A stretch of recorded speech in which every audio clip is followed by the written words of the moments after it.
Começa agora Papo Antagonista, com Cláudio Dantas. Reportagens exclusivas, bastidores do poder e análise com quem faz notícia. Muito boa noite, bem-vindos ao Papo Antagonista comigo, Cláudio Dantas e equipe. Hoje, quinta-feira, dia 8 de abril, e eu já começo a conversa aqui. Já está conectado conosco hoje um papo especial com ele, o próximo presidente da República, Danilo Gentili. Muito boa noite. Muito obrigado aí. Como é que tá, Dantas? Tudo em paz? Tudo em paz. E você? Você tá onde, hein? Você tá em casa? Eu tô no meu gabinete aqui agora, né? Que tô consultando a minha agenda aqui presidencial, e fico feliz aí que minha assessoria encontrou uma brecha aí pra gente estar conversando. Eu agradeço muito. Eu sei que esse cargo é realmente muito, né? Você é muito ocupado. Eu tô entendendo que aquela almofadazinha ali atrás com uma carinha bonitinha Isso. É onde você dorme. Não, ali eu vou pegar ali para você ver, ali é a almofada dos robôs. É dos meus bots do Twitter ali que nós estamos planejando para breve. Ah, bot do Twitter. Aquela É um robozinho, aquela almofada ali. Bot é o que não falta no Twitter, né, Danilo? Exatamente. Ó, é o seguinte, agora vamos falar sério, né? Se é possível falar sério. A gente está aqui em plena pandemia, pico da pandemia, e a turma falando em campanha, né? Todos as lideranças políticas falando em campanha. E, de repente, você trouxe para você esse debate. Eu quero saber o seguinte, você que sempre fez piada com político, agora você quer virar a piada, cara? Não, veja bem, não fui eu que trouxe para mim o debate, né? Quando rolou aquilo, acho que já tem um mês, que pediram minha prisão no STF, que a Câmara pediu, aí começou um movimento lá na internet de ficar falando que se eu fosse preso iam votar em mim, se fosse preso iam votar em mim. Aí eu peguei, de brincadeira, comecei a dar vazão para isso daí, e aí não pararam, foi crescendo. Aí essa semana saiu a notícia que a MBL fez uma pesquisa considerando meu nome, e aí tô aqui, né? Agora, se eu vou querer virar piada, pô, eu já sou uma piada, né? Eu já faço a piada e já sou a piada. Agora, eu não sei se eu quero ser essa piada, porque essa piada específica é de muito mau gosto. Eu tô vendo, assim, você que vive de fazer piada, tá sofrendo cada vez, né, processos novos, correndo o risco de ser preso. Está cada vez mais difícil de fazer piada. Parece que é um pouco a trajetória do Sérgio Moro, né? Que não consegue mais fazer justiça, não consegue mais... já saiu da Lava Jato para fazer justiça no Ministério da Justiça, não deixaram, saiu, já colocaram todo o aparato estatal atrás do sujeito, questionando até os contratos dele na iniciativa privada. Só resta, no fim das contas, daqui a pouco só vai restar o caminho da política mesmo para o Sérgio Moro. Eu estou achando que o teu caminho é por aí, é a mesma trajetória, hein? Olha, não sei se eu chego até aí não, viu? Porque, pô, como eu disse, eu trabalho com piada, mas ser político é uma piada bem de mau gosto. Mas eu confesso que eles têm algumas coisas que eu invejo e que eu gostaria muito de ser eleito para alcançar. Uma delas é a imunidade.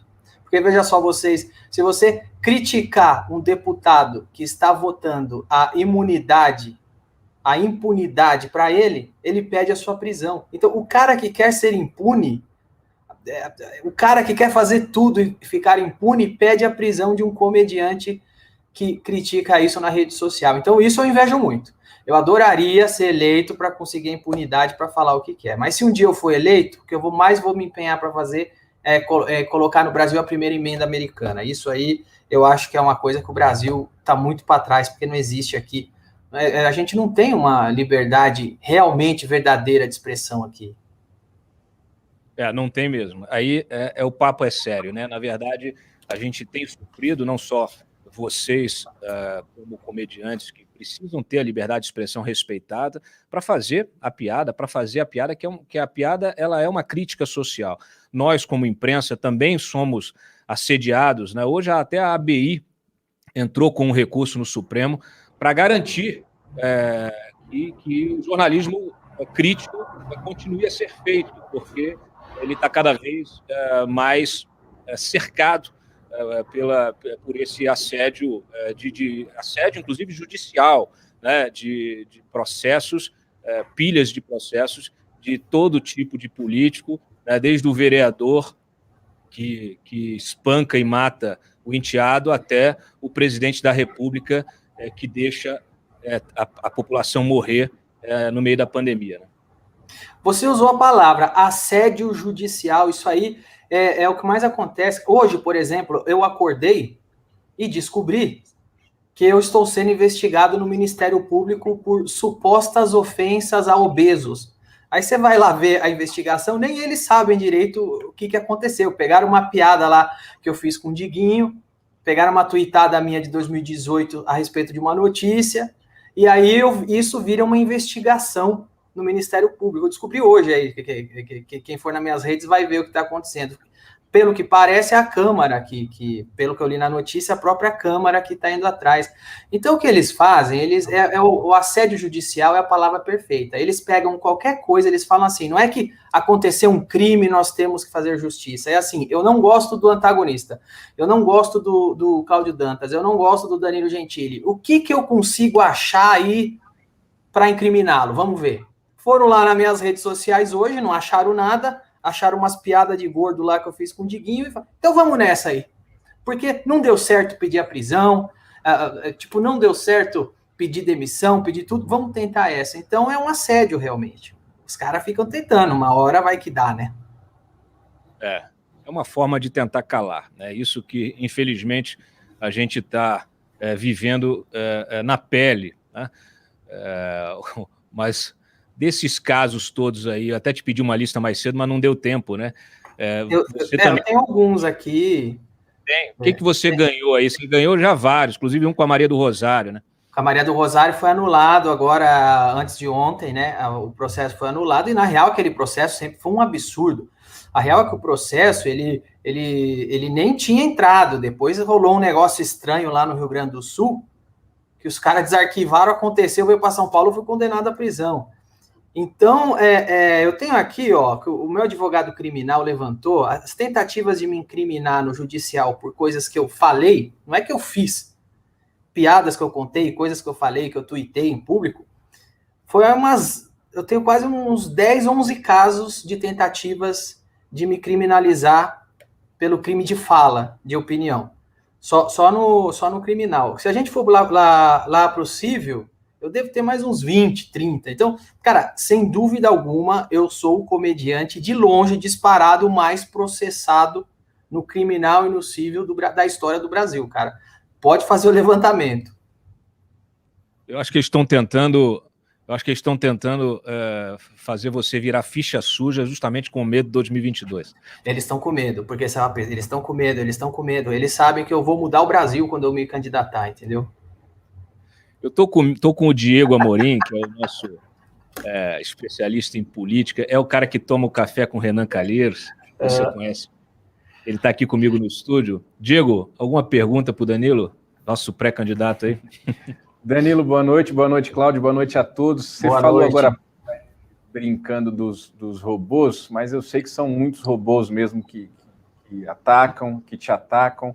Eu queria que você falasse para a gente se você enxerga a diferença entre os ataques que você recebia dos petistas e os ataques bolsonaristas que você recebe hoje. Bom, hoje, vocês devem ter percebido isso. Está muito mais fraco.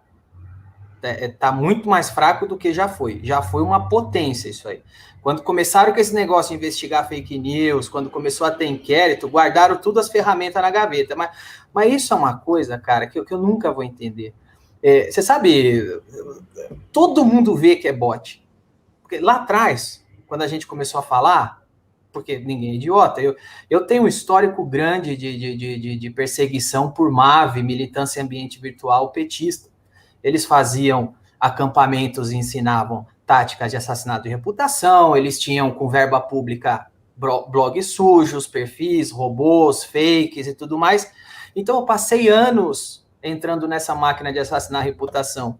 E a minha esperança, eu confesso que nesse ponto eu fui inocente, eu fui naif, era que quando o governo mudasse, como os membros desse governo também passaram anos com a reputação sendo assassinada por esse monte de fake e tudo mais, eu confesso que eu fui inocente e eu acreditei que esse governo faria uma CPI da fake news para pegar todo o esquema de fake news e bot e robô do PT, do progressismo, do esquerdismo.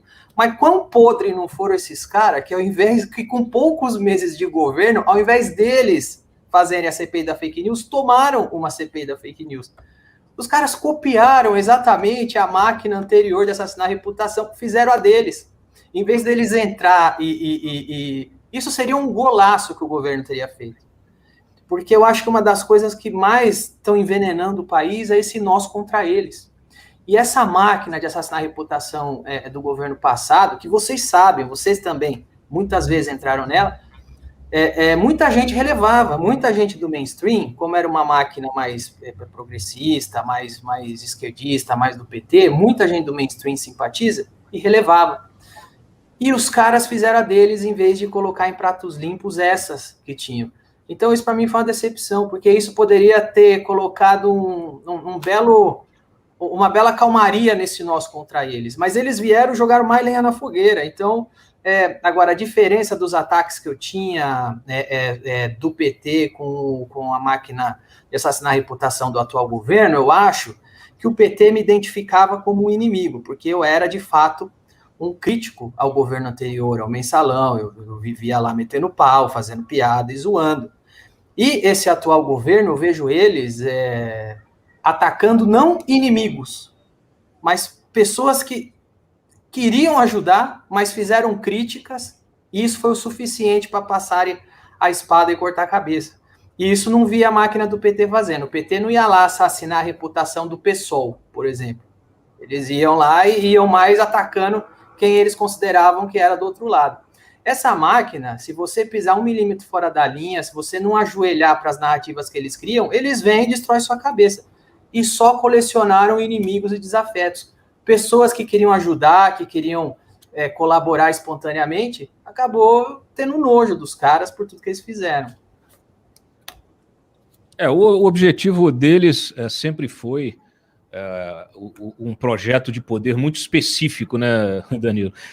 Isso ficou muito claro logo na transição, especialmente Exato. Depois da posse, quando eles fizeram justamente isso que você falou, passaram a atacar aqueles que apoiaram e que ajudaram o Bolsonaro a ser eleito e passaram a aparelhar a máquina com o que eles consideraram que era, vamos dizer assim, conveniente e até descartável, né? Eles acham que podem descartar o Centrão a qualquer momento, né? Exato. E foram aparelhando a máquina para proteger o seu projetinho de poder ali da Avenida das Américas, né? Da Barra da Tijuca. Que é de uma arrogância e burrice absurda, né? Absurda, absolutamente absurda. Eu queria soltar um videozinho antigo seu, do CQC, que é obviamente um clássico, já circulou a internet inteira, já deu várias voltas na Terra, mas só para a gente lembrar, e aí depois eu tenho 2 perguntinhas para você. Solta aí, produção. Senador, tudo bem com o senhor? Como é que vai? Tudo bem? Tudo tranquilo. Nomear o senhor para o Conselho Antiética seria como nomear... Do Conselho Antiética não, Conselho de Ética. Eu vejo o senhor, né? Vamos entrar, vem cá. Nomear o senhor para o Conselho de Ética seria como nomear o Fernandinho Beiramar para o Ministério Antidroga? Vamos sair aí só um pouquinho. Quantos andares são? Mais ou menos? 1 a 10?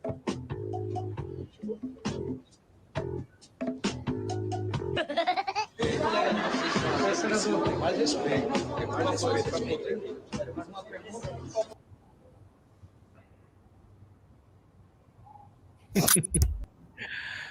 As minhas perguntas não são essas que estão no vídeo, não. Eu tenho 2 perguntas para você.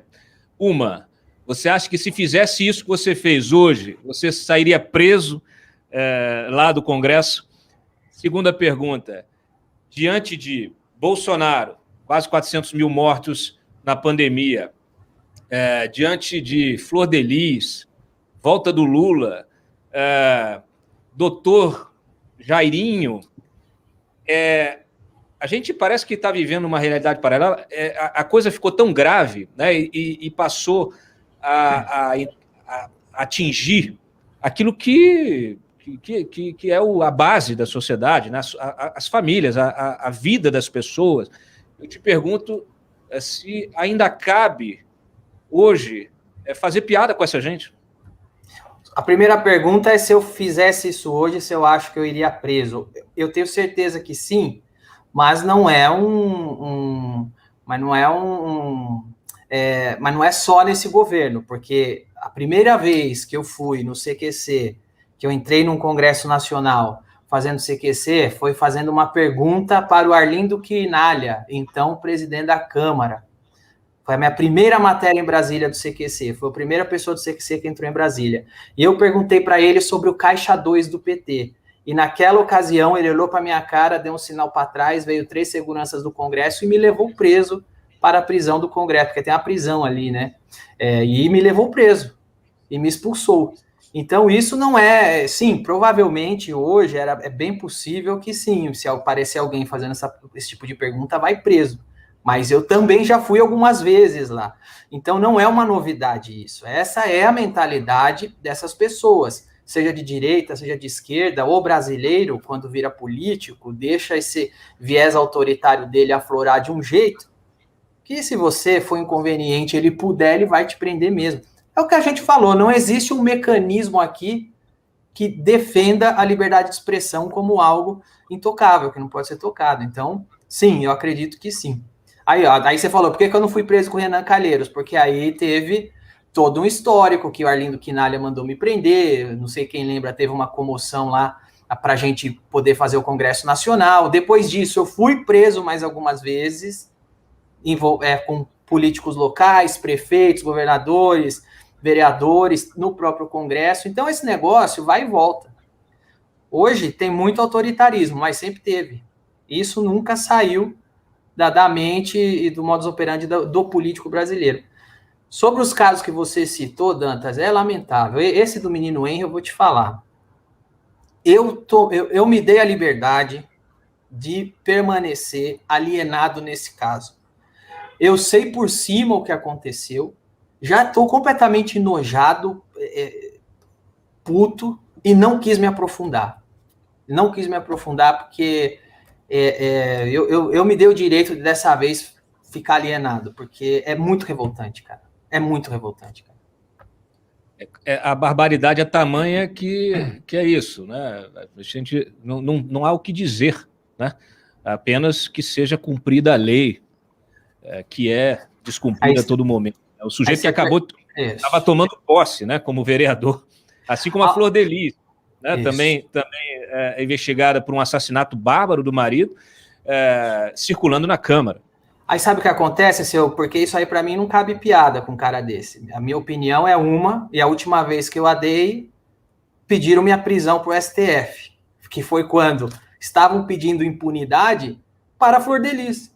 Estavam pedindo impunidade para esse tipo de gente, esse tipo de verme, que se candidata, ganha um cargo e acha que está acima de tudo. Então, quando eu fui lá no Twitter e expressei o que eu acho que deveria acontecer com essa raça, pediram minha prisão. Diego, pergunta? Danilo, se a gente chegar no ano que vem, 2022, para essa corrida presidencial, mais uma vez repetindo PT versus Bolsonaro, o que você vai fazer como eleitor, hein? Como eleitor, cara, eu vou começar a transferir o meu dinheiro para outro país, né, para já preparar minha mudança. Porque vai ser difícil morar aqui. Eu, particularmente, não quero morar num país que vai ser presidido por PT ou por tudo isso que aí está. Para mim, a gente precisa de uma mudança. E você sabe que a gente chegou num nível tão grande que a mudança, eu não estou falando de revolução, revolucionar o sistema, não. Precisa de uma pessoa normal, precisa de uma pessoa comum, que vai lá e fala, ó, a casa está pegando fogo, e se eu puder jogar uns balde de água aqui, nos focos de fogo aqui, já vai ser uns prejuízos a menos. Só isso. Eu acho que essa Já seria uma grande mudança para o próximo, porque não dá.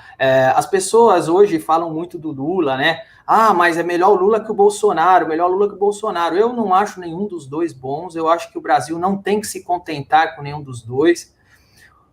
Sei lá, se você tem uma empresa aí e o presidente da sua empresa anterior roubou a empresa, o atual só está fazendo besteira, você vai colocar o anterior, porque era menos, porque ele não está mais fazendo o que o atual está fazendo, ou você vai procurar um outro, né? Então eu acho que o brasileiro não tem que se contentar com um dos dois. E às vezes eu vejo um jogo gigantesco para que se contente, para que seja um ou outro. E eu acho que a gente tinha que buscar outra alternativa. Danilo, eu estou há alguns anos já aqui em Brasília passeando pelo Congresso, nunca fui preso. Mas já foi segurado pela gola. Eu também. Mas o que eu queria dizer é o seguinte, eu vejo, a gente está brincando aqui da sua candidatura, mas, de fato, muita gente que ganha uma projeção na televisão, como jornalista, como religioso, como isso, como aquilo, como ativista, né, falando, acaba virando político, e eu vejo isso acontecer aqui, nessa legislatura tem demais, eu não vou citar nomes para não ser indelicado, mas quando se chega aqui e você ganha uma cota parlamentar de 100 mil, um apartamento funcional, um monte de gente para segurar suas pastas, seus celulares, o brochezinho de deputado, de senador, o salão azul, o salão verde, tudo isso vai seduzindo a pessoa. Eu pergunto, se você fosse eleito, você acha que você conseguiria fugir dessa sedução, Dani, de Brasília? A primeira coisa que eu acho que, se eu fosse eleito, eu tenho certeza que eu precisaria ser vigilante, porque, olha, eu vou falar uma coisa, eu não confio em mim e não quero que ninguém confie, tá? Eu sou altamente corruptível como qualquer ser humano. Então esse negócio de, não, se eu chegasse aí, imagina que isso ia acontecer, nunca, isso aí não existe, cara. Isso aí é invenção. Agora, o que eu posso dizer, velho, é que eu tenho um profundo desejo de mudança. E nem se for para me mudar de país. Até hoje, eu não tenho filho, cara. É porque eu não tenho vontade de ter filho nesse país. É difícil, cara. É desanimador. Todo dia é uma nova. Então, eu não sei o que precisa ser feito, cara. Eu não faço ideia. E, às vezes, o que eu mais tenho desgosto, assim, desesperança, é com o povo. Porque o político é o povo. O político é o cara, é o brasileiro que achou a chance de fazer uma boquinha e virar deputado e fazer isso aí que você falou. Ficar cheio de assessor, ganhar uma graninha. Esse é o povo. Essa é a mentalidade do povo. Então é difícil, cara. Como é que você vai mudar o país sendo um político se você está rodeado deste povo que quando chega aí é isso que faz? É muito mais embaixo o buraco. É muito difícil, cara.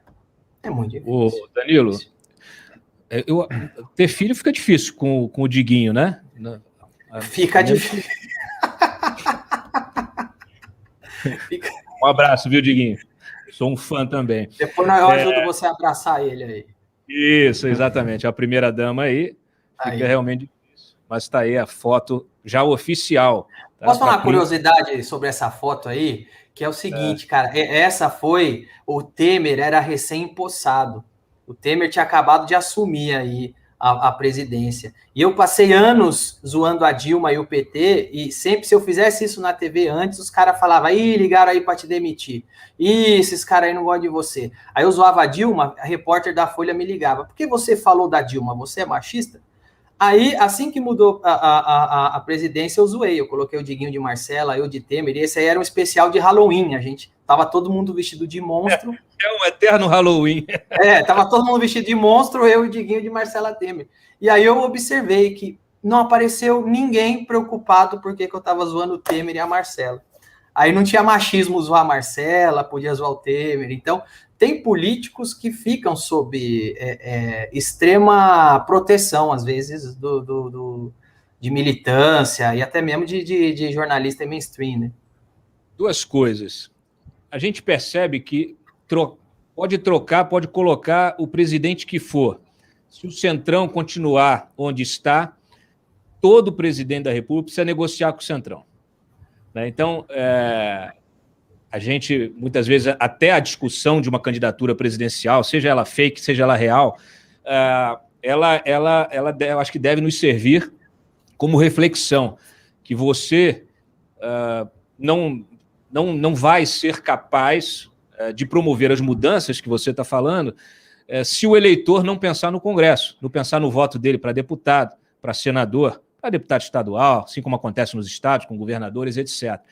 Mas especialmente aqui em Brasília, especialmente no Congresso Nacional, você tem essa força, né, maligna, né, essa coisa meio subjetiva, que é o Centrão, que está presente desde a Constituinte. Aliás, a Constituinte, muita gente fala que a Constituinte é de esquerda. Mentira, a Constituinte ela é do Centrão, ela foi feita pelo Centrão, o Centrão da época, não é muito diferente do Centrão de agora. Na verdade, assim, talvez o nível tenha baixado algumas escalas. Mas o que você faria hoje, se você fosse o presidente, tivesse que negociar, tivesse que sentar para conversar com Arthur Lira, com o Rodrigo Pacheco, como é que seria? E que tipo de recado que tipo de mensagem você pode passar para o eleitor, justamente para que não pense apenas na mudança através de um voto? Cara, a questão não é o Arthur Lira, porque antes do Arthur Lira era o Maia, antes do Maia era outro. É o sistema, cara. É a mentalidade, entendeu? As pessoas que querem entrar no lugar do Arthur Lira, elas querem entrar para ser o novo Arthur Lira, não para ser alguém que faz diferente. É um balcão de mamata, é um balcão de negócios. É a mentalidade, o que precisa mudar é a mentalidade de como o brasileiro enxerga o político. Porque não dá para ir lá e dialogar com o político se o brasileiro enxerga o político como uma autoridade. E não como o seu funcionário, e não como um servidor que está lá, e não como um voluntário que está lá para fazer as coisas melhorarem, para alguém que se voluntariou a ir lá e fazer alguma coisa pela sua comunidade que ele está representando lá. Então é difícil, cara, porque isso é o que mais blinda os caras. E o povo, como eu disse aqui, o brasileiro que quer subir lá para fazer parte do balcão de negócio. Ele quer subir lá para estar no Centrão. E depois que ele está no Centrão, ele quer o lugar do Arthur Lira para ter mais poder ainda lá no Centrão e fazer os negócios, mamata. Então, cara, o que eu percebo é que é uma luta contra uma mentalidade. Não é uma luta contra o Arthur Lira, o político X. É a mentalidade de como funciona, de como tudo foi fundado, de que o brasileiro quer e espera. É uma cultura. Aliás, a gente repete... Cara. Sempre quando eu falo aqui da Lava Jato, eu friso muito isso, né? O que a Lava Jato trouxe não foi só trazer à tona, à luz, as entranhas do poder, mas foi tentar combater essa cultura. É exatamente isso que você está falando. Essa cultura. Isso, cara. A Lava Jato foi a coisa mais esperançosa que já aconteceu. Foi o que mais trouxe esperança de mudança, cara. E o Bolsonaro sabe disso e por isso que surfou na onda da Lava Jato. Um dos motivos dele ter sido eleito foi essa. E a Lava Jato representava uma mudança de cultura. Ô Dantas, você cresceu, eu cresci entendendo que o político nunca seria preso. A gente cresceu entendendo que o político é o bandido no seu estado mais intocável. E, de repente, a gente começou a ver político corrupto sendo preso.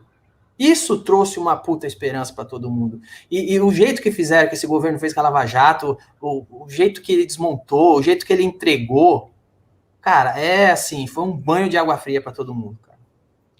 Quem seria o seu candidato ideal mesmo para 2022? O meu candidato hoje, dos que estão aí?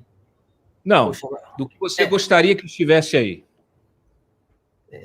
Então, aí o Moro seria legal.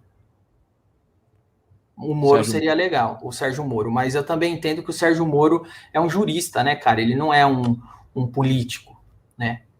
Mas eu acho que é isso que tem que acontecer, cara. Eu acho que uma boa mudança de mentalidade é o povo brasileiro, é as pessoas, é o eleitor entender que ele precisa colocar lá não políticos. Porque se o povo brasileiro fica olhando o político como o doutor deputado aí, ó, o doutor deputado que vai vir aqui, que ele vai me dar uma cesta básica aqui, ou o doutor deputado lá, que ele vai que ele vai arrumar mamata lá para eu abrir minha empresa também, porque muito empresário brasileiro também não gosta da livre iniciativa, não. Ele é um empresário também que gosta da política, né? Que é o que... Então, se o povo brasileiro começar a entender que ele precisa pescar pessoas da sociedade para ir lá tentar arrumar alguma coisa, eu acho que a gente começa a encher lá mais de pessoas normais, porque isso seriam voluntários, entendeu? Quem quer carreira política, o político de carreira, ele não é um voluntário como um político deve ser. Ele é um cara que está em busca de uma carreira em um balcão de negócio. Um voluntário é aquele que tem o negócio dele aqui e vai sacrificar isso para ir lá tentar mudar alguma coisa. Mas é difícil. Como o Sérgio Moro fez. O Sérgio Moro era um jurista, ele estava fazendo, ele largou a área dele para tentar fazer isso no Ministério da Justiça. Mas olha o que deu. Então é um banho de água fria. A gente fala, vale a pena, entendeu? É verdade. Diego, alguma pergunta a mais? A gente está encaminhando aqui para o fim. Danilo, quando você falou agora há pouco, você queria só uma pessoa normal, aí nas suas palavras, para assumir a presidência do Brasil, eu lembrei de uma conversa recente que eu tive com um presidente de partido, que ele me decretava que ano que vem vai ser, sim, Lula versus Bolsonaro, na avaliação dele, porque justamente ele acredita que, para a presidência da República, um candidato viável é aquele que tem ele não usou a palavra, mas ele quis dizer que era preciso ter uma caricatura, né? É preciso ter uma força caricatural que Lula e Bolsonaro têm em comum. Essa pessoa comum que você fala, ela é geralmente encarada pelo senso comum como uma pessoa blasé, né? Assim como aqueles que não se posicionam no PT ou no bolsonarismo são chamados muitas vezes de pessoas em cima do muro, isentões, né?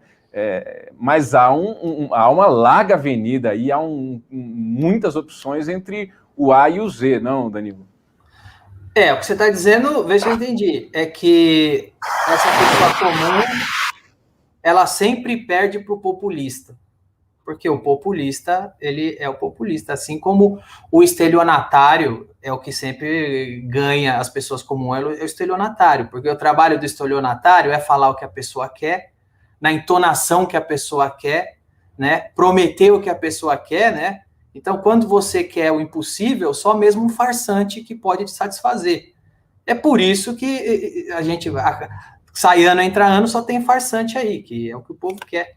Mas eu acho que até esse monte de desilusão, esse monte de desgraça, acaba acordando as pessoas, cara. Acaba, de certa maneira, essa mudança de mentalidade, se é que ainda existe uma esperança para mim, é que esse monte de desventura aí, de desilusão, pode trazer, através dos traumas, da desgraça, uma maturidade cada vez em mais pessoas, entendeu?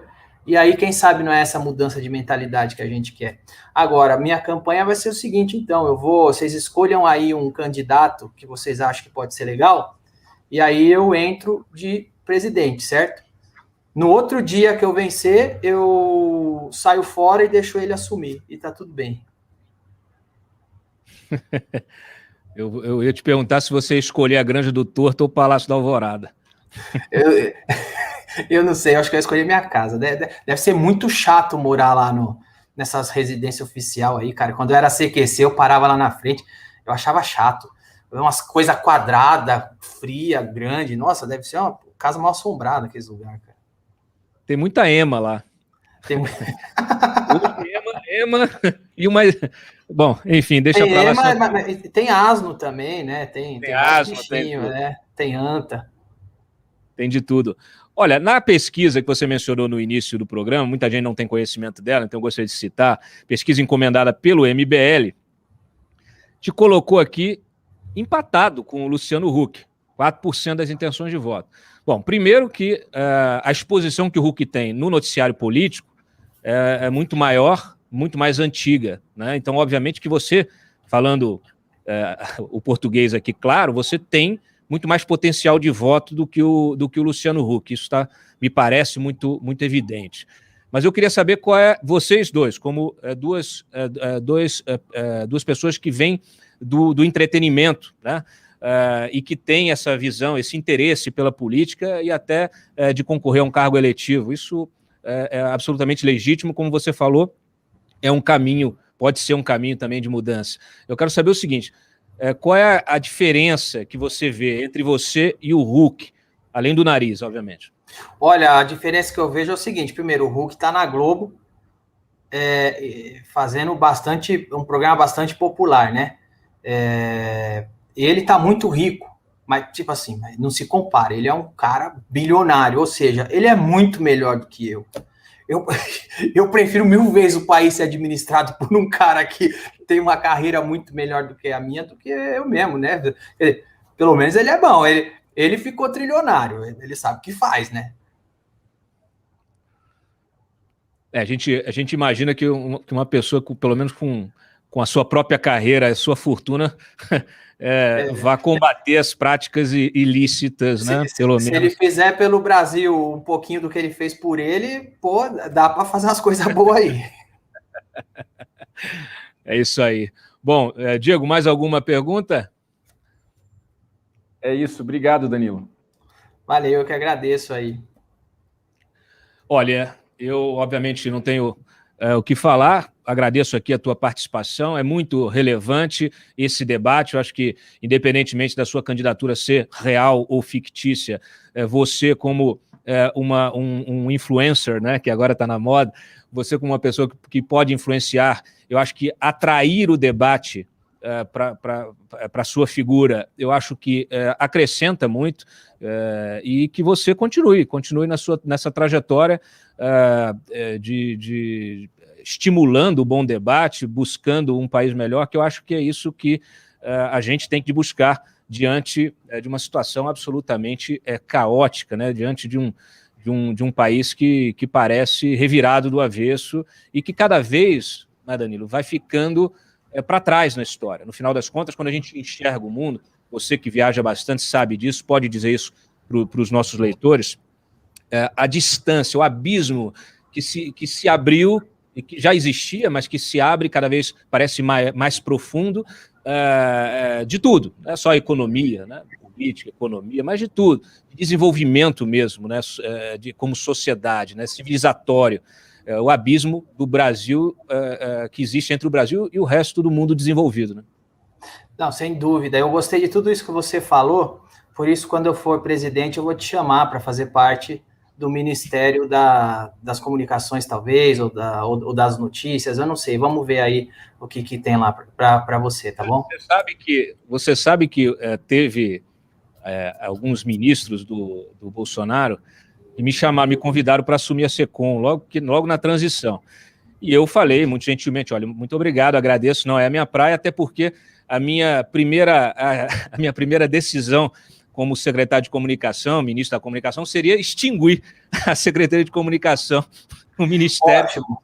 Que fosse. Ótimo, então, por isso que eu vou te chamar para fazer parte da SECOM quando eu assumir. Bom, então, tá você combinado. Entra lá e no outro dia, aí... Eu volto para cá. Você volta para cá. Bom, esse foi o Danilo Gentili, muito obrigado pela tua participação aqui no Papo Protagonista. Tá. Posso deixar a última mensagem aí? Claro. Que uma das perguntas feitas aqui é se eu confiaria em mim, e eu disse de propósito que eu não confiaria. E essa é a mensagem, esse é o tipo de qualidade que eu mais espero em um político, alguém que vai se meter nisso, alguém que não confia em si mesmo, porque eu já estou de saco cheio de gente que confia em si. Quando você não confia em você, você triplica a sua vigilância. Quando você sabe que o coração do homem é enganoso, que ninguém está livre de ser seduzido, você triplica a vigilância que você tem em cima de você mesmo.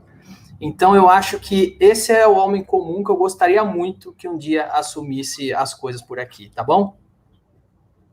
Muito bem, te agradeço. Valeu. De fato, é isso, é a dúvida, né? Você duvidar de si mesmo.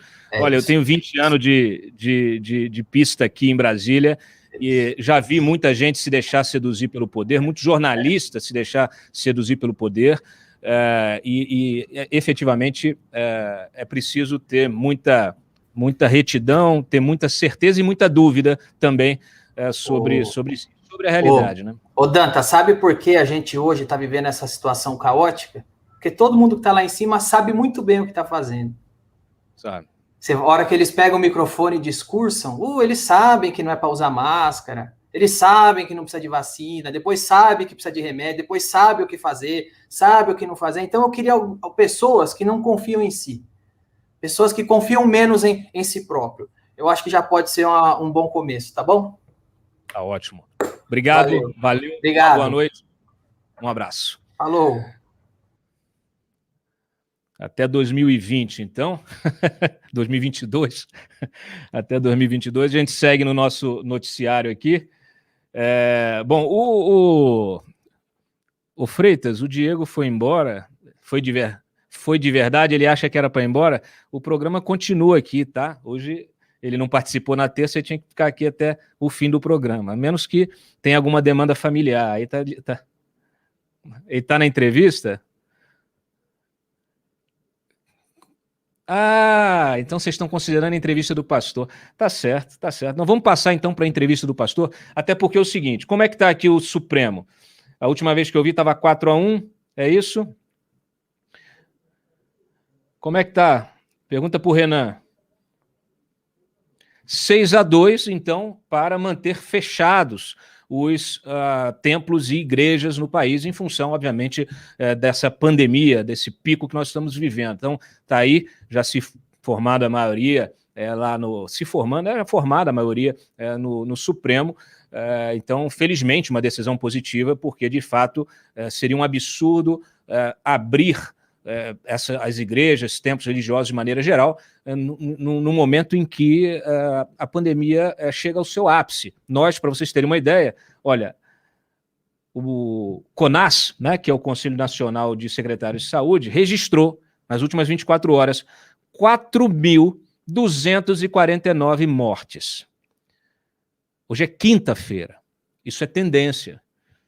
Não é terça que tem acúmulo de óbitos do fim de semana, de subnotificação. Não, 4.249 mortes hoje, tá? Em plena quinta-feira. Então, assim, de fato insuportável e intolerável esse debate, né, que se pode travar em virtude de abrir, de deixar de abrir. Aliás, nós trouxemos aqui também, e eu trago para vocês agora, uma conversa exemplar com um pastor daqui de Brasília, de uma igreja que acabou viralizando nas redes sociais, que ele colocou, já no ano passado, uma faixa suspendendo os cultos e mandando as pessoas para casa. Então, assim, nós vamos falar com ele, vou reproduzir aqui o trecho da entrevista, porque é muito interessante. A gente até, no final da entrevista, falar assim, uma andorinha só não faz verão? Faz sim, várias delas. Solta aí, produção. Com Cláudio Dantas, reportagens exclusivas, bastidores do poder e análise com quem faz notícia. Muito bem, já estamos conectados com o pastor Adaías de Souza Belo, que é presidente da primeira Igreja Batista da Asa Norte. Muito boa noite, bem-vindo ao Papo Antagonista, pastor. Boa tarde e é um prazer estar aqui com vocês, Cláudio. Pastor, eu queria, antes de mais nada, a nossa produção colocar na tela aí aquela foto, é uma foto que nós publicamos, que viralizou, olha aí, a foto da fachada da sua igreja. Verdade. Que tem lá, cultos suspensos por amor à sua vida. Essa faixa o senhor colocou quando? Então, em março do ano passado, de 2020, logo no momento em que se estava estudando o lockdown no DF, que o governador antecipou-se aos demais estados da federação, o governador do DF, o senhor Ibanez Rocha, nós, na saída do decreto, já colocamos a faixa. Foi uma decisão do pastor presidente, dos demais pastores, do diaconato, de todos os ministérios cristãos da igreja e de toda a comunidade. Nós decidimos, devido à gravidade do momento e o que nos esperava no Brasil, então devíamos suspender os cultos. Pastor, a gente está acompanhando... Suspendemos os cultos públicos, mas nos programamos para encontros no YouTube, domingo de manhã e à noite, No WhatsApp, ininterruptamente, nós temos reuniões no WhatsApp e muitas lives acontecem ao mesmo tempo. É isso, aproveitando essa informação, que justamente tem a ver com a pergunta que eu queria lhe fazer. Na justificativa, todo esse debate, né, que foi ao Supremo, em relação à abertura de igrejas, de templos, há como justificativa, por parte de quem defende a reabertura neste momento, essa necessidade de acolher, né, de dar acolhimento aos fiéis e tal. Aí eu lhe pergunto, está funcionando o acolhimento através do WhatsApp e dos cultos online? Sim, está acolhendo as pessoas. Eu acompanho pessoalmente cada membro na sua necessidade. Ali no grupo, o tempo todo nós estamos clamando a Deus em favor do Brasil, em favor uns dos outros. Se alguém está passando por alguma dificuldade, nós somos acionados a atender aquela pessoa. Então, está tudo acontecendo plenamente. E claro que o corpo a corpo, o dia a dia, o abraçar. A igreja é gente que toca em gente, gente que se importa com gente, gente que chora com gente, gente que socorre gente. Mas não somente presencialmente, embora é perigoso, não somente presencialmente, mas que acolhe as pessoas de muitas e variadas maneiras. E neste momento do auge da pandemia no Brasil, essa segunda onda tão terrível, onde está morrendo, em média, 3 mil pessoas, ontem morreram 3.773 pessoas, no dia anterior morreu 4.211 pessoas. Então, este é o momento do recuo social, diz o sábio Salomão, que há tempo de abraçar e tempo de afastar-se de abraçar. Muito bem.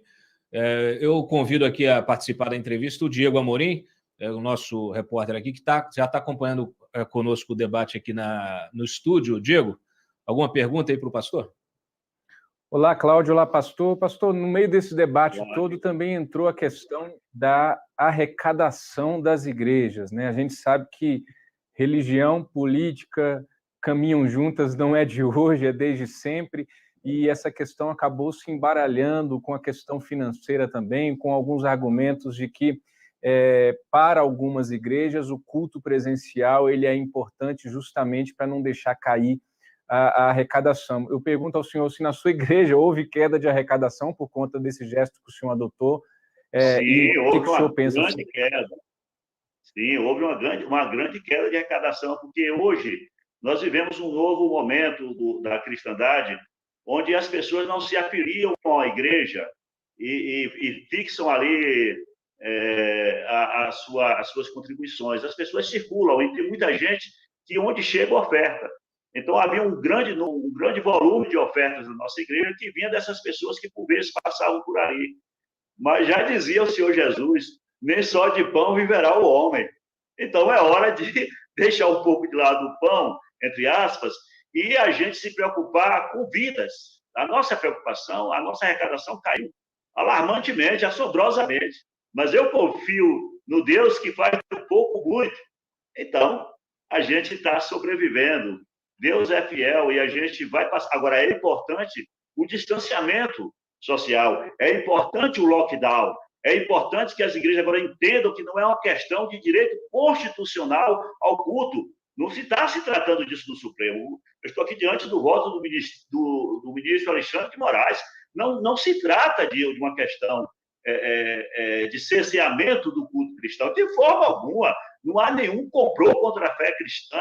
Não é a igreja que está no banco de réus, nada disso. É somente suspender cultos enquanto essa torrente não tem vacina suficiente no momento.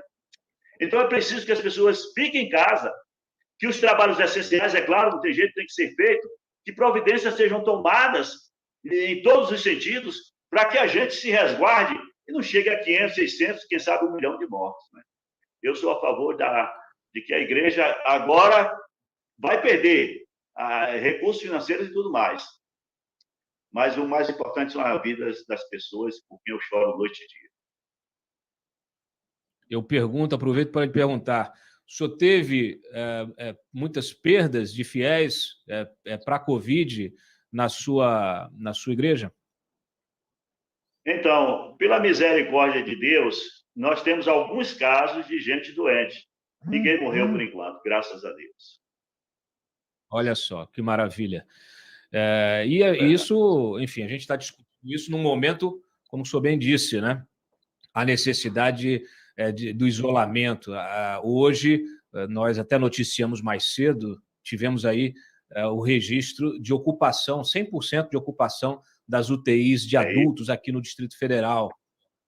Então, gente na fila aí, olha, 259 pessoas na fila, sem UTI. Né? Então, essa é a realidade. Infelizmente, a realidade se impõe. E essa discussão, como o senhor bem frisou, tem nada a ver com a discussão sobre a fé, sobre o exercício da sua fé. Né? Eu não entendi como. Como o senhor bem frisou, o que a gente está vivendo agora não tem nada a ver com a discussão sobre a liberdade de culto, sobre o exercício da fé das pessoas. O Brasil é um país democrático. O Brasil tem dado provas todos os dias que as suas instituições funcionam muito bem. Embora em muitos momentos haja levantes contra as instituições brasileiras, elas são firmes, elas são fortes. E o direito do culto está na Constituição. Então a gente está tranquilo. Logo que passar essa pandemia, todas as igrejas vão voltar a funcionar normalmente, os recursos vão voltar para tudo que é preciso, porque a igreja se preocupa com pessoas, a igreja não quer comprar avião, a igreja não quer estocar dinheiro, não quer riqueza, a igreja quer o bem das pessoas. Então, os demais colegas das denominações cristãs, dos grupos religiosos do Brasil, todos vão entender que esse é um momento que a gente tem que ficar afastado, o recurso social para o bem do Brasil, né? É isso que deve ser. Pensar no Brasil agora, governo, prefeito, vereador, governador de estado, o Senado, a Câmara Federal, o presidente da República, o Supremo, não era para estar discutindo essa coisa tão simples, tão prática. É hora de recuar, não era para o Supremo discutir. O Supremo tinha que discutir meios, junto com todo o Estado brasileiro, de trazer vacinas com mais urgência, porque acho que logo a gente vacina até o final do ano e começa uma nova vida. Mas agora não. Ninguém pode morrer sufocado porque fomos imprudentes. É hora de chorar pelos que estão morrendo, mas de evitar que outros continuem morrendo. Muito bem. Diego, mais alguma pergunta? Só um comentário, pastor. Eu conheço a estrutura da igreja do senhor, ela tem um pé direito alto, ela é relativamente grande, tem uma área externa. E eu estou comentando isso porque acredito que o senhor concorda comigo que, se fosse possível realizar o culto presencial na igreja do senhor, ali, respeitando o distanciamento, com as pessoas de máscara, ou mesmo alguma cerimônia do lado externo da igreja, eu acredito que o senhor concorda comigo que a chance de contágio seria mínima. Mas eu estou percebendo na fala do senhor que é um gesto, né? É um gesto de manter a igreja fechada, física, em razão de tudo isso que o senhor está falando. Estou certo ao avaliar que é mais um gesto do senhor? É um gesto, sim, é um gesto, porque é o seguinte, o governador Ibanez Rocha já sancionou aqui no DF, vocês sabem, uma lei que tornou o culto religioso atividade essencial. Mas eu não precisei de uma lei do governador para fechar. Uma lei que proíba. Não precisa isso. O bom senso, gente. É hora de bom senso, é hora de amor às pessoas. Deus amou tanto as pessoas que deu seu Filho único para que todo aquele que nele crê não morra, mas tenha vida eterna. Cristo morreu para salvar. E a gente não vai colocar as pessoas direto ou indiretamente num corredor da morte. Diz que um dia a mata, não sei se vocês sabem essa historinha, diz que houve um tempo que os bichos todos falavam. E aí um dia a mata pegou fogo, né? O que está acontecendo direto no Brasil aqui, né? A mata pegou fogo. E os bichos todos passaram para o outro lado do rio. E aí um colibri, que é o menor dos passarinhos, começou a chegar no rio, pegar uma gota d'água e voar bem alto, bater as suas asinhas bem alto e jogar uma gota d'água. E fez isso muitas vezes e os bichos começaram a prestar atenção. E quando ele desceu para pegar mais água, perguntou, mas que história é essa? Que você está... você é um passarinho mínimo, ínfimo. Você nunca vai apagar esse fogo. Eu estou fazendo a minha parte. Se todas as grandes e megas igrejas deste país, se todas as autoridades do país se unirem e fizerem o lockdown por 30 dias, pelo menos, neste país, logo a gente vence a Covid. O médico exaurido não vai ficar ali sofrendo, né? O médico, o técnico, a família não vai ficar angustiada chorando. Temos amigos morrendo que não podem chorar o seu ente querido. Então, gente, por amor de Deus, eu suplico a todos os cristãos do Brasil, aceitemos, eu sei que o Supremo vai de lavada resolver essa questão em favor de fechar os templos. Por favor, tome essa decisão do Supremo como uma bênção de Deus para resguardar as nossas famílias, filhos, netos, o nosso povo brasileiro, a quem tanto amamos. Porque Pátria Amada Brasil são pessoas. É o índio, é o negro, é o pardo, são as pessoas, é nelas que nós vamos investir. E eu rogo ao presidente da República e a todos, né, que nesta hora a gente se junte para salvar os brasileiros. Não o país, a terra, ela pode até ficar aí. Um dia até esse mundo vai ficar para as baratas. Mas nós precisamos salvar os brasileiros, nesse momento agora histórico que estamos vivendo. Esse é o momento mais grave, o momento mais grave da história do Brasil. A gripe espanhola matou em todo o país mais ou menos 35 a 40 mil pessoas, século XVIII para o século XIX, ou melhor, 1918 para 1919. Esse é um momento gravíssimo, podemos chegar a mais de 500 mil mortos, a expectativa de mais de 500 mil mortos até julho. E tem gente no aborto achando que não está nada acontecendo nesse país. A minha oração é que todo mundo entenda. Muito bem.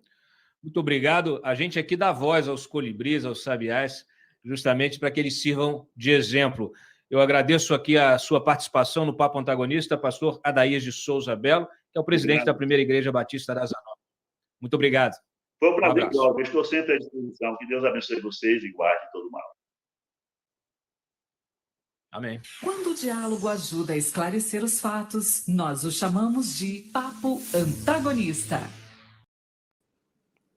Pois é, há pastores e pastores.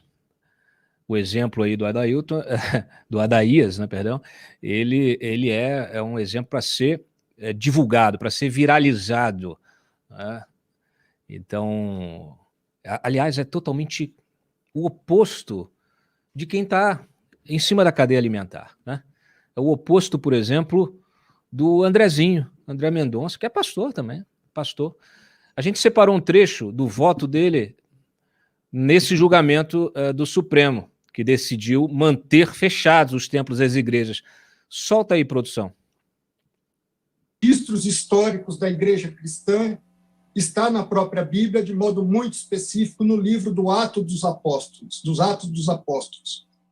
E registra-se ali, após Jesus confiar a Pedro, o apóstolo Pedro, ser a pedra fundamental da sua igreja, que os cristãos, no capítulo 2, diariamente perseveravam no templo, partiam o pão de casa em casa, tomavam suas refeições em conjunto, louvando a Deus e contando com a simpatia do povo. Ser cristão, na sua essência, é viver em comunhão não apenas com Deus, mas também com o próximo, que os verdadeiros cristãos não estão dispostos jamais a matar por sua fé, mas estão sempre dispostos a morrer para garantir a liberdade de religião e de culto. Percebam, né, o contrassenso. Os cristãos não estão dispostos a matar, mas é exatamente o que vocês querem fazer, André. É exatamente o que vocês defendem. A morte. Vamos parar de hipocrisia. Vamos parar. Chega. Temos mais 2 sonoras de votos importantes de hoje, deste julgamento, para a gente ir finalizando aqui o programa. Solta o do Cássio, que obviamente é na mesma linha aí do André. No momento defendi ou defenderei a formação de aglomerações, contrariando os conselhos dos experts na área. Quando sustenta a liberdade de culto durante a pandemia, com observância de rigorosas regras sanitárias e redução do público a 25% da capacidade dos templos, o faço tendo em conta que, primeiro, vários estados já têm regra nesse sentido. Aproximadamente 22 estados da federação já permitiam a abertura dos templos com capacidade limitada, mas de forma não uniforme, por vezes até em percentual maior do que 25%, como já mencionei, e sem a adoção de medidas preventivas reconhecidamente eficazes no combate. Muito bem. E o Alexandre de Moraes deu um rebate, rebateu aí, deu uma cacetada. Solta aí, Alexandre.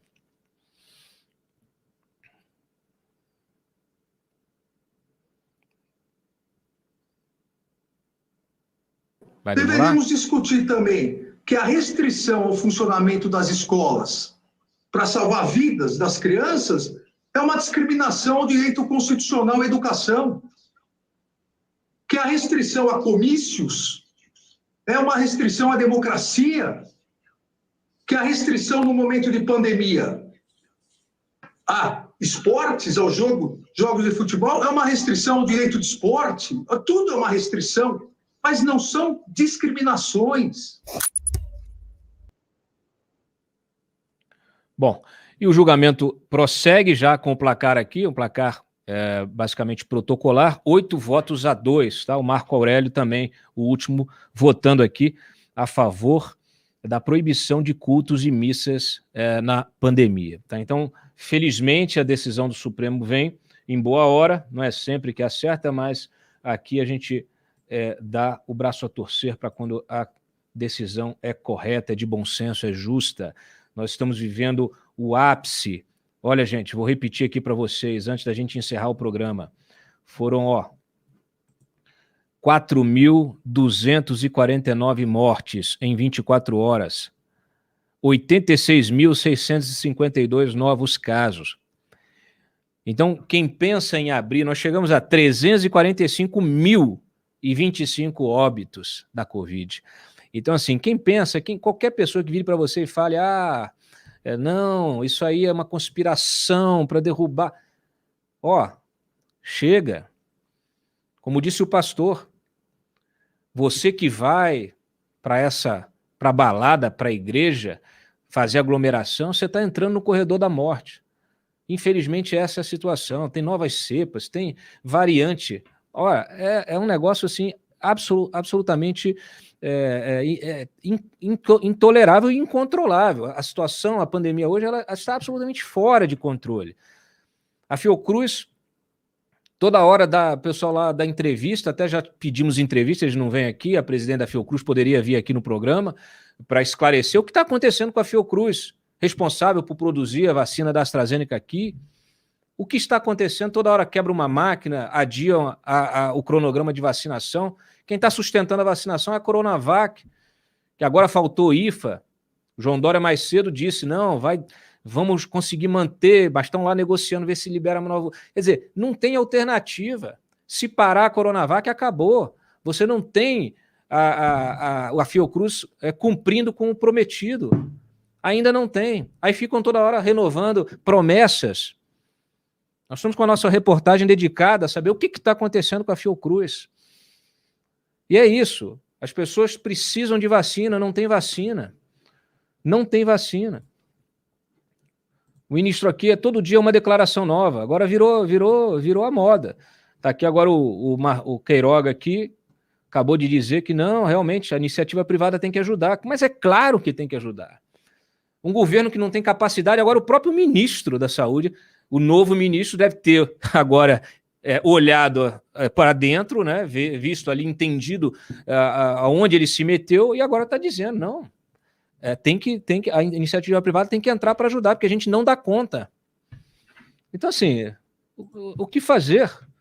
Né? O que fazer diante disso? Ficar em casa, se preservar, cumprir todos os protocolos de segurança, se você precisa sair, tá? Infelizmente, essa é a situação, gente. Bom, encerramos aqui o nosso Papo Antagonista desta quinta-feira. Agradeço muito a audiência de vocês. Batemos meta de likes. Fizemos hoje a entrevista com o Danilo Gentili e também com o pastor aqui de Brasília, pastor. Eu sei, Freitas. Não, mas eu sei. Eu sei, é porque é o pastor Adaías Belo, né? Porque é muitos nomes, gente, tem muita coisa para gravar aqui, a gente conversou com ele, uma ótima entrevista também, e é isso, aqui é o espaço para esse tipo de coisa, o papo é esse é cada vez um papo melhor que o outro aqui, o papo que você termina o programa achando que está um pouquinho mais inteligente, e não é manipulação, tá? A gente aqui, esse é o objetivo que você assista, se informe, forme a sua opinião, não caia em fake news, tá? Não caia nessa manipulação política através de redes sociais, de WhatsApp, de tudo, isso virou um negócio impossível, e aqui é o papo reto, aqui é a verdade, nua e crua, aqui são os fatos, aqui é a análise com quem faz a notícia, tá? Então, mais uma vez, agradeço a audiência, agradeço os likes, agradeço as interações todas, os comentários. Se você não é assinante, assine o combo Antagonista Mais e Cruzoé. Tá aí o QR Code embaixo na tela, basta mirar a sua câmera, você vai ser transferido diretamente para o formulário de assinatura. Eu falo sempre por quê? Porque é você que financia o nosso jornalismo e por isso ele é independente. A gente aqui critica a tudo e a todos que merecem ser criticados. Aqui a gente cobra sem nenhum tipo de rabo preso, é isso que interessa. Tá? Então, seguimos adiante na nossa luta. Eu vejo vocês amanhã no nosso papo de sexta-feira com a Cruzoé, já a edição de fim de semana da Cruzoé. Um abraço, uma boa noite.